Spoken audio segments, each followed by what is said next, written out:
Gracias, colega Negreiros. Para sus preguntas, el congresista Juan Pari. Muchas gracias, señor presidente.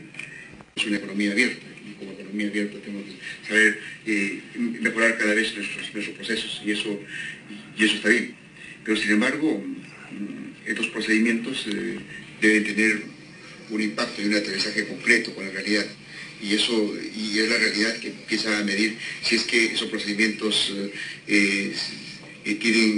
están totalmente bien o es que hay cosas que hay que ajustar. La práctica es la que empieza a ajustar cosas. Y por eso yo tengo algunas interrogantes que podrían quizás, no sé, puede ser que los instrumentos nos ayuden a superar estos problemas. Por ejemplo, el asunto de la información y la subevaluación.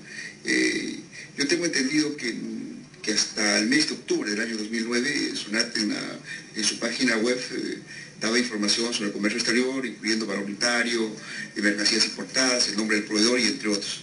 Información importante porque eso hace precisamente que los importadores o inclusive los productores nacionales se estén viendo con qué tipo de competencias están enfrentándose y que no haya una competencia desleal. Sin embargo, vemos con sorpresa que desde febrero de 2010 ya no está esta información, o sea, se restringe.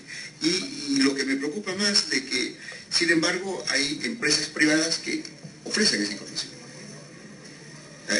Acá tenemos Veritrade, por ejemplo, que es una...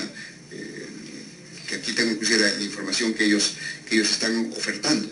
Entonces eso realmente preocupa, o sea, porque debe ser una acción y un acto de transparencia de SUNAT de que las cosas estén claras y deben estar ofertadas públicamente.